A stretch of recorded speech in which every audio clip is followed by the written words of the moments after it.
از شماره 8 که خودتی که شماره 8 خودت. از خودت بپرسم. شماره 7 اشتباه کردی. خب شما میدونی چی بود؟ ضرب المثل فارسی که در آن کلمات سر و تن اومده باشه توش. خب سر به تنش نباشه؟ اینم هست.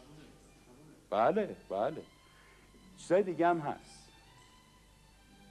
سرش به تنش زیادی میکنه. بله. ها؟ بله. یه سرش به تنش نمیارزه. بله. ولی شما گفتیم میخوام سر به تنش نباشه. منظورت به کی بود؟ حالا از کی بپرسم؟ از شماره 8 دیگه دوست خود. 8. پایتخت جمهوری مغولستان.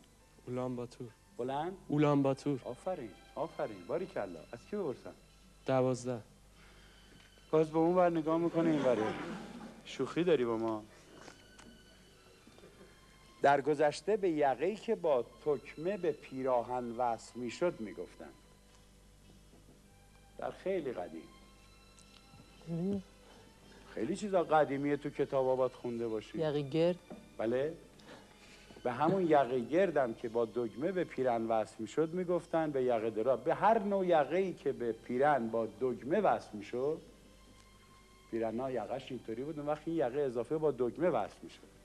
به اون یقه دکمه‌ای؟ بله. یقه دکمه‌ای. نخه یقه‌ای. از کی بپرسم؟ 1. سوالی نتر تکرار کن. سوالی دیگه. در قدیم به هر نوع یقه‌ای که با دکمه به پیرن وصل میشد میگفتن. میگفتن فکلی. چون قبل از اینکه این یقه رو بزنن فکل نمیشد بهش زد. اینی که میزدن فکل میشد بهش زد. اون وقت به این میگفتن، به این یه نوع یقه میگفتن فکلی. از کی بپرسم؟ شماره 2. از 2 دیگه رفت سراغ یه چراغیا. نمایشنامه اوتیپ شهریار از آثار کدام نویسنده یونان باستانه؟ هومر. نخیر. بفهمید از کی بپرسم؟ 3. شما میدونید نمایشنامه اوتیپ شهریار اثر کدام نویسنده یونان باستان؟ نمیدونی. از کی بپرسم؟ خودت میدونی مال کیه؟ هوراس نیست؟ نه جز سوالت نیست. نه ترس. از آیزوپ؟ نه. خاله بگو از کی بپرسم؟ شماره 5. 5 نگو دیگه. خیلی وقت جواب. باشه این که سخته واسمون که خودش نتونسته بگه این همه آدم قد بلند گنده اینجا. اصلا اینو نمیذارم میپرسه. یکی دیگه رو بگم. 10. صبر کن اول میدونی تو نمیدونی. آره از یکی دیگه. 10. میدونی چرا میگم اینو؟ ما اعلام میکنیم از 16 ساله تا مثلا 90 ساله بیان. گاهی یه 16 سال هم که اول همه شروع میکنن تپ تپ تپ اینو میزنش بیرون، بقیه میترسن بیان. بس یه دو مرایی که نمیرسه. حالا چرا دو چراغ از خطرناک هم هست. از چی گفتی برسن؟ 10. شما میدونی؟ نخیر. اثر کدام نویسنده؟ یه چیزی بگوی ها. بلکی شد. نمیدونم. سوفوکل. حالا از کی بپرسم سال بعدی رو؟ شماره 11. از شماره 11. در این سال پروین اعتصامی شاعره با ذوق ایرانی در جوانی درگذشت. 1342. یعنی همین پیروزا دیگه. شماره 3. 20. باریکلا. ماهش هم میدونی؟ مهم نیست. نمیدونم فروردین فکر کنم. 15 فروردین. باریکلا. حالا از کی بپرسم؟ آقای 8. از آقای 8. خیاط در کوزه افتاد. خیاط در کوزه افتاد میدونید چیه مثاله؟ بدقولی کرد. نه. یک خیاطی بود سر یه گذری مرض وبا و اینا اون وقتا زیاد میمد، یک کوزه گذاشته بود، هر مرده‌ای که میبردن یه دونه سنگ مینداخت تو این کوزه. بعد خودش یه روز خودش هم مرد. پرسیدن خیاطه کو؟ گفتن در کوزه افتاد. حالا خیاط در کوزه افتاد.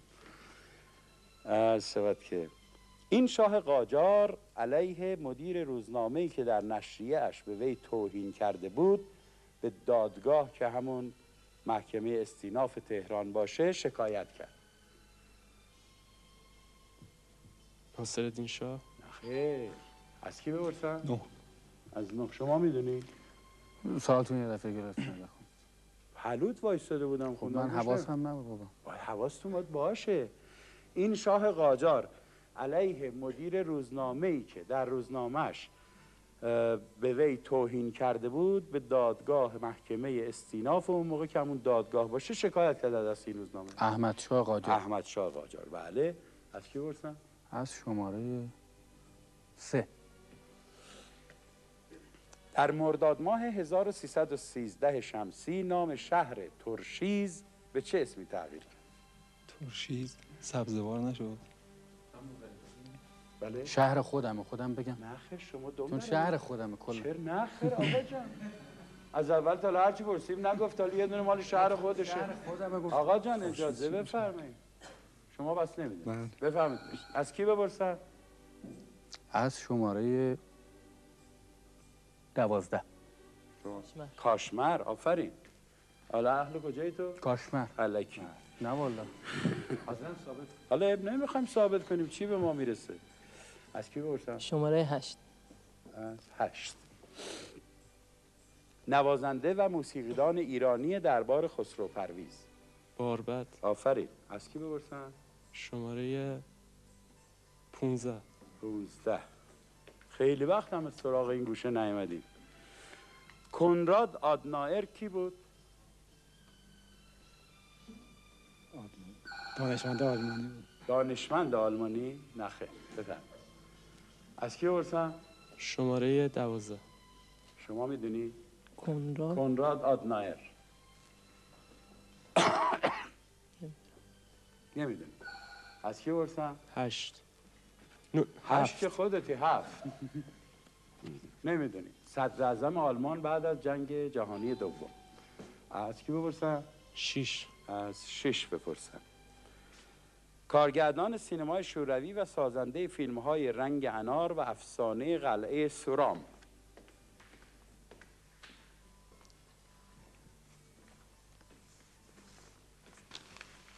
نمیدونی. از کی بپرسم؟ 4. شما میدونید. ببخشید ما کارگردان سینمای شوروی و سازنده فیلم‌های رنگ انار و افسانه قلعه سورام. ویلیام شکسپیر. شکسپیر کارگردان روسی، نویسنده انگلیسی بود که نویسنده بود. این کارگردان روسی آنتوان چخماف. سرگئی پاراجانوف. خب از کی بپرسم؟ شماره 1. از 1. رفتی سراغ 1 و 2 و 3 و 4 رو. بله 5 نفر. واحد سنجش وزن است و معادل 24 نخود می باشد. مسخال. مسقال. آفرین. از کی بپرسم؟ شماره 7. از 7.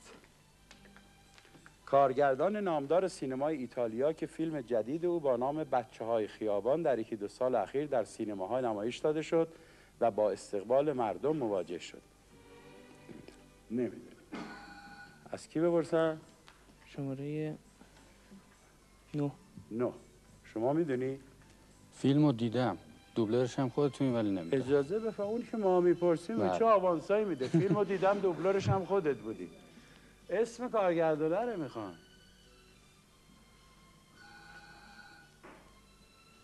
1 2 3.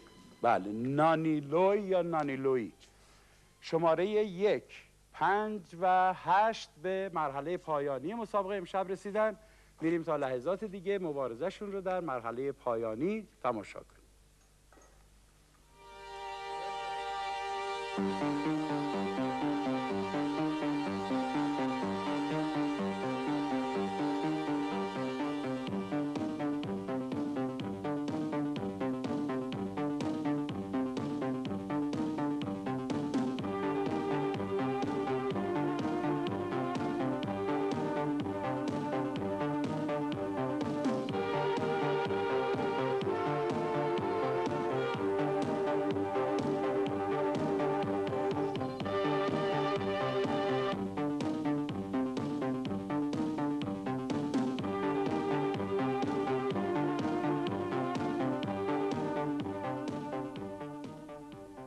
مرحله پایانی مسابقه امشب رسیدیم. یک بار دیگه خواهش میکنم دوستانی که به این مرحله رسیدن خودشون رو معرفی کنن. شماره 1 محمود رضا باستانی. شماره 5 بهرام رحیمی. شماره 8 مجید رحمانیان. و قبل از شروع مسابقه بگم که اون کمکی که من به شماره 5 کردم در مرحله دوم اسمش پارتی بازی، وقت نذارید، حمایت کردم ازش که تا اینجا اومده، یکی دو تا هم خوب گفت، اون شعر جامی رم شناخت، بیاد مرحله سوم رم یه مزه‌ای بکنه و از اینجا بره، انشالله که برنده بشه. در این قسمت 40 سوال داریم، 20 تا مربوط به قسمت سینماییه و 20 تا سوالای عادی برنامه است. در قسمت سوالای سینمایی اگر کسی جواب منفی بده امتیازی ازش کم نمیشه. به اتفاق میریم قسمت‌هایی از فیلم بیگانگان در ترن ساخته آلفرد هیچکاک رو ببینیم تا سوالا رو مطرح کنیم.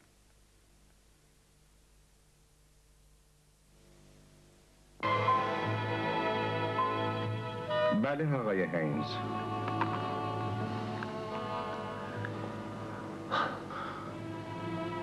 پدرم امشب خونه نیست آقای هینز. میخواستم پای تلفن اینو بهت بگم، فرصت ندادی و به طور ناگهانی تصمیم گرفتی. علتشو نمیدونم. چون کلید خونتو برام فرستادی تصمیم گرفتم ازش استفاده کنم و یه ملاقات عادی با پدرت داشته باشم. فکر کردم اون علاقه‌منده بدونی که یه پسر دیوانه داره. پس من درست فهمیدم آقای هینز که جناب به هیچ وجه قصد نداریم به قرارمون عمل کنیم. بله درست فهمیدی. هیچ وقتم قصدشو نداشتم. صحیح. پس کلید من دیگه به دردت نمیخوره.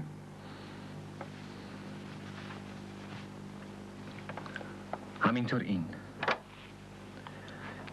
ببین برونو، تو به سختی بیماری. من از اینجور چیزا سررشته‌ای ندارم، ولی چرا برای مداوای خودت هر چه زودتر اقدام نمی‌کنی؟ البته نه فقط به خاطر خودت. تو نمیتونی به این وضع ادامه بدی. با هر کس که آشنا میشی براش بدبختی میاری. من خوش ندارم بهم خیانت بشه.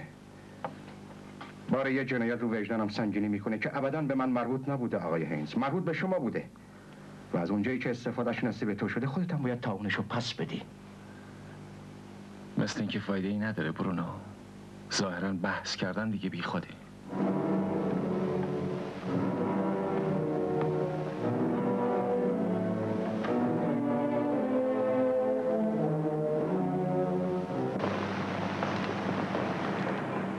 ساعت 3:25 برگشت. من حتی نمیدونستم اون منو قال گذاشته تا اینکه صدای تلفنش رو شنیدم که حدود نیم ساعت زنگ زد. هیچ کس تو خونه نبود. من به کمک سرایدار رفتم تو. هینز نبود. یعنی کجا رفته؟ شاید رفته یه زن دیگر رو بکشه. خفه شو. بهتره با متکف تماس بگیرم. فکر میکنم باید از آقای گاش سوالاتی بشه. سوالات؟ بیا توقیفش کنیم.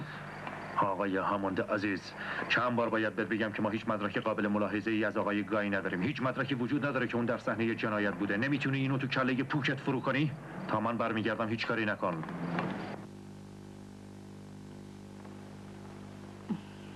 خانم مارتون عزیز، من میدونم که پسرم برونو کارای احمقانه زیاد کرده، ولی اتهام جنایت نسبت به اون مسخره. خانم آنتونی، باید وادارش کنیم در این مورد یه کاری بکنه، چون پای یه بیگناه در میونه. ببینید خانم، من کاملا مطمئنم که تمام این جریان یه شوخی بیمزه است. میدونین پسرم برونو گاهی زیاده روی میکنه. البته من نباید از این موضوع با کسی صحبت کنم، ولی اون گاهی بدون احساس مسئولیت برای خودش هزار جور دردسر و گرفتاری درست میکنه. منظورمو نفهمیدین خانم آنتونی. پسر شما مسئول مرگ یه زنه. برونو اینو به شما گفت؟ مسلمه که نه خانم آنتونی. بفرمایید. خب خانم مارتون، خیلی لطف کردین سراغ ما آمدین. اگه اجازه بدین من برمیگردم به نقاشیام برسم. شما از نقاشی خوشتون میاد خانم مارتون؟ برای من بسیار تسکین بخشید. بازم به دیدن ما بیایید.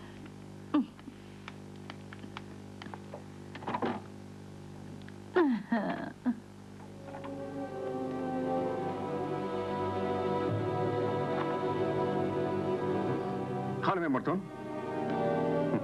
متاسفانه مادر کمک چندانی نکرد، درسته؟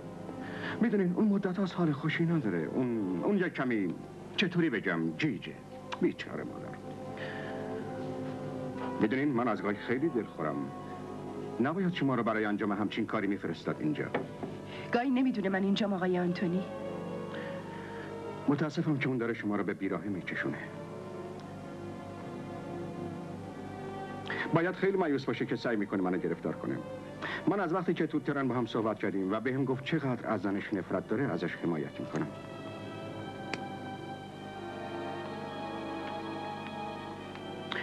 هیچ میدونین اون سعی کرد منو وادار کنه یه شب بعد از تاریک شدن هوا برگردم به اون جزیره و فندکشو بردارم که پلیس نتونه پیداش کنه. فندکش اونجا افتاده بود وقتی یعنی همون شب. میدونین پلیس فقط منتظر یه مدرک کوچیکیه تا گایو به اتهام جنایت محکوم کنه. این موضوع منو خیلی نگران کرده بود. البته من نمیتونستم این کارو بکنم. لابد میفهمین که ریسک بزرگیه. به علاوه با این عمل منم شریک جرم میشم. خانم مورتون، من میفهمم شما چه احساسی دارید. با اجازهتون من میرم چون قرار ملاقاتی دارم. من حتما باید برم خانم.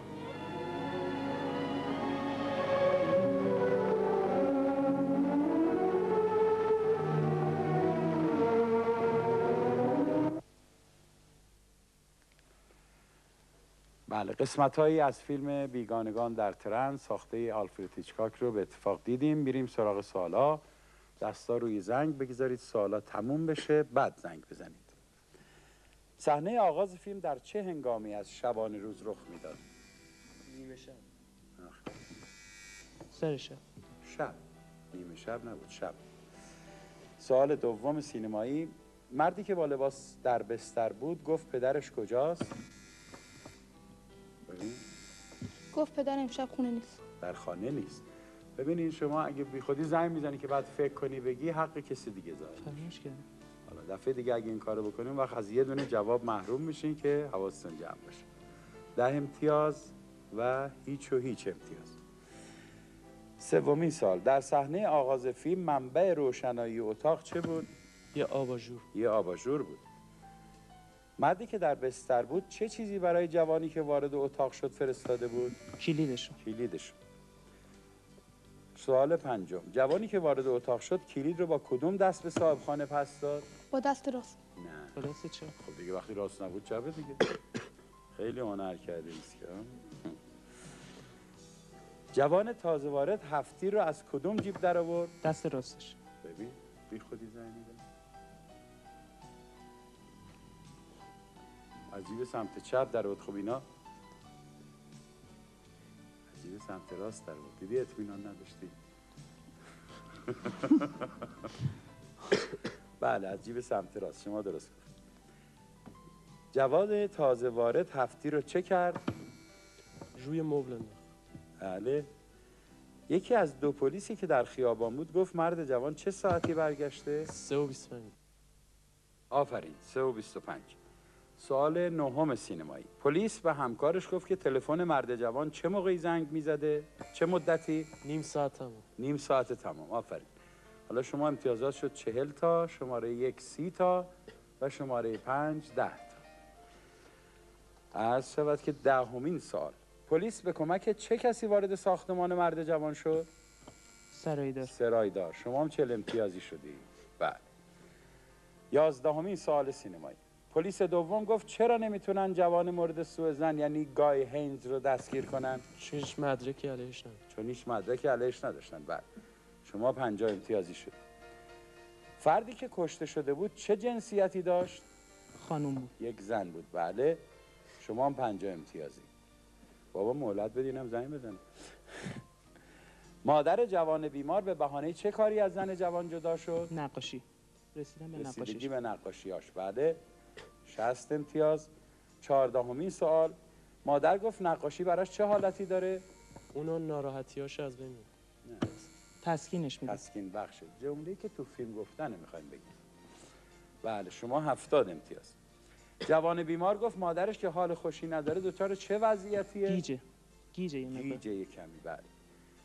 80 امتیاز. 16مین سال. جوان بیمار در کجا با مرد جوان یعنی گای هینز صحبت کرده بود؟ در اون ور جزیره. نخیر. در جزیره. نخیر. شما هم نمیدونید. در ترن. 17مین سال. جوان جوان بیمار مدعی بود که مرد جوان سعی کرده اونو به کجا بفرسته؟ جزیره. به جزیره. بله، شما هم شدی 60 امتیاز. جوان بیمار گفت که مرد جوان سعی کرده چه موقعی او رو به جزیره بفرسته؟ نیمه شب. شب. جمله فیلم رو میخوام. یک شب بعد از تاریک شدن هوا. خب 19مین سوال، طبق گفته جوان بیمار چه وسیله‌ای در جزیره جا مونده بود؟ فندک. فندک مرد جوان. بله. و آخرین سوال سینمایی، قتل در چه هنگامی از شبانه روز صورت گرفت؟ نیمه شب. نیمه شب. شب. شب. 80 امتیاز شماره 1، 20 امتیاز شماره 5 و 70 امتیاز شماره 8. حالا میریم توی مرحله دوم بخش سوم. اینجا یک امتیازی اونی که امتیاز بیشتری داره، یه اوکازیونی داره و شانس به طرفشه. ما در این قسمت از اون که بیشتر امتیاز داره میپرسیم از کی بپرسم. میتونه دوستانشو بگه، میتونه خودشو بگه. شما الان تو این موقعیت هستی و شانس آوردی. از کی بپرسم؟ شماره 5. از 5 بپرسم. خیلی. واحد پول امارات متحده عربی. دینار. نه. درهم. درهم. قبول کنیم ازش؟ قبول کنیم؟ بله. چون بلافاصله خودش گفت. حالا از کی بپرسم؟ از شماره 8. رنگ سبز مایل به کبود. یشمی. یشمی. آفرین. از کی بپرسم؟ شماره 1. از شماره 1. خوراکی که یک باره به دهان بگذارند. یک لقمه. لقمه. بله. از کی بپرسم؟ شماره 8. از 8. تیری که به سوی هوا و بدون هدفگیری شلیک شود. تیر بی هدف. اونی که ما گفتیم بدون هدف. تیر بدون صدف. بی حاصل. اونا همه این معنی ها رو داره. این تیر چی بهش میگن؟ شما نمیدونی؟ تیر هوایی. تیر هوایی. باریکلا. حالا نمیم امتیاز بهش میدن یا نه، ولی تیر هوایی. حالا 5مین سوال. از کی بپرسم؟ شما نه، ایشون تعیین کرد. شما گفتی از 8 بپرسم و ایشون جواب نداد. حالا شما بگو از کی بپرسم؟ نه من گفتم. شما گفتی از کی بپرسم؟ از شماره 5. میتونی از خودتم بگی یا از 5 بپرسم؟ شعری از یک شاعر ایرانی سده 4 و 5 هجری میخونم، ببین که مال کیه. به دانش بود مرد را آبروی، به بیدانشی تا توانی مپوی. فردوسی. آفرین. آفرین. از کی بپرسم؟ از شماره 8. به بیماری کهنه چی میگن؟ مزمن. مزمن. آفرین. از کی بپرسم؟ 1. از 1. وسیله‌ای به شکل صفحه فلزی یا پلاستیکی با سوراخ‌ها یا شکاف‌هایی دارای کاربردهای گوناگون مانند نوشتن حروف یا اعداد، اندازه‌گیری سر مته و تعیین قطر سوراخ. شابلون. شابلون. آفرین. از کی بپرسم؟ شماره 8. از 8. حالت مایع یا غذایی که پس از مدتی جوشیدن خود را بگیرد و به صورتی غلیظ و همگون درآید.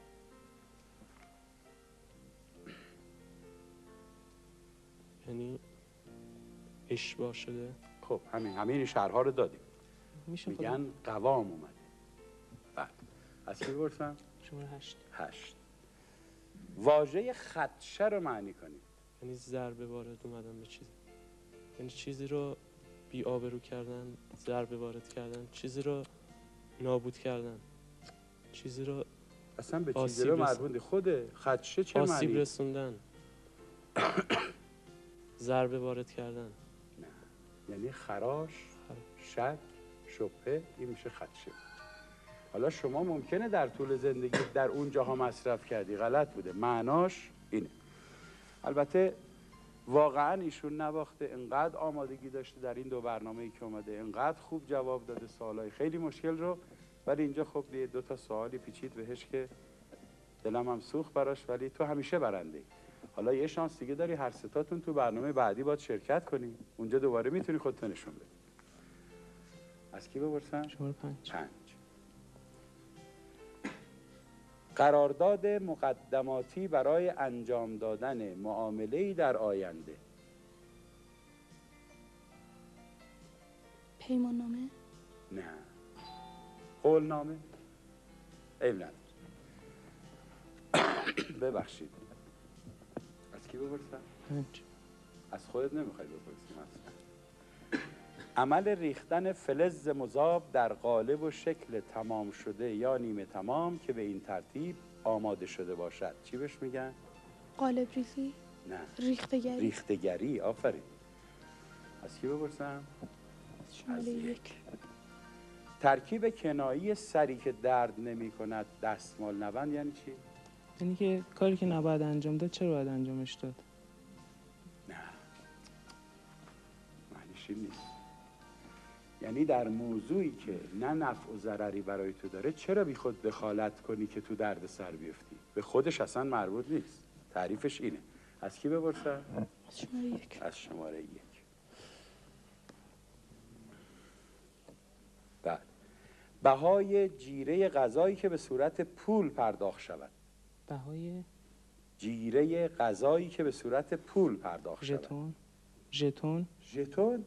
نه بهای یه مرتبه گفتم دیگه نمیشه که. دیگه محبت کنیم. بهای جیره غذایی که به صورت پول پرداخت شود. جیره نقدی. آخرین سوال از کی بپرسم؟ از ایشون. از شماره 1. گفتن شعر یا سخنی مناسب و همزمان با رویدادی ناگهانی. سخن نقص یا نه. فعل بداهه. ببین گوش کن. گفتن شعر یا سخنی مناسب و همزمان با رویدادی ناگهانی.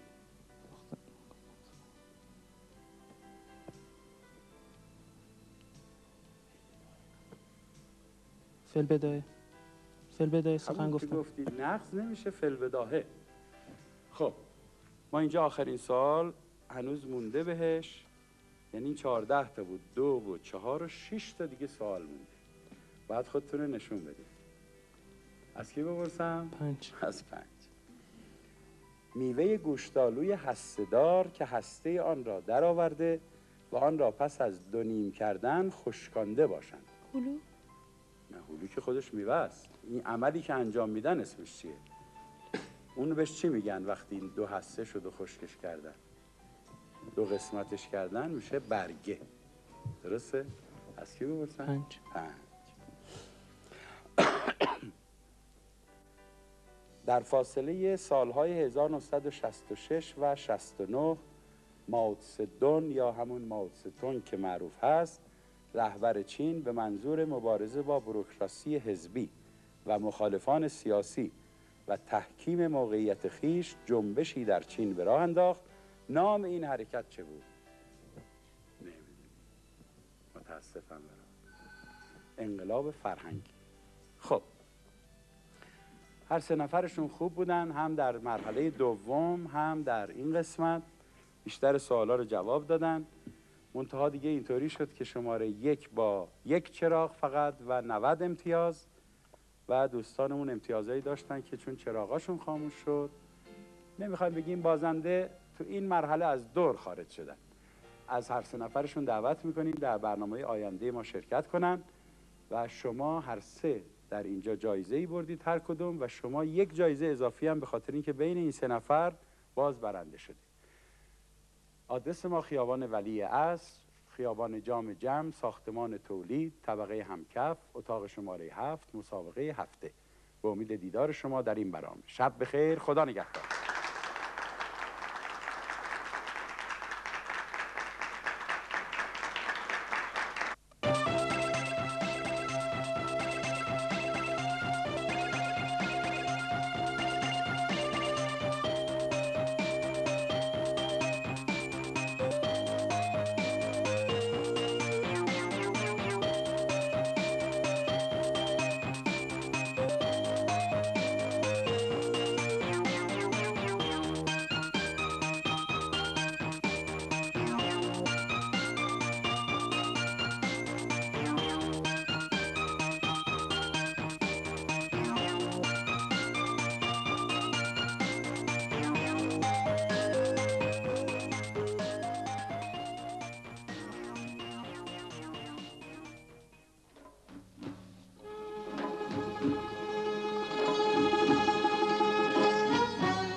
تو دوش کرا بودی آه که تو دوش کرا بودی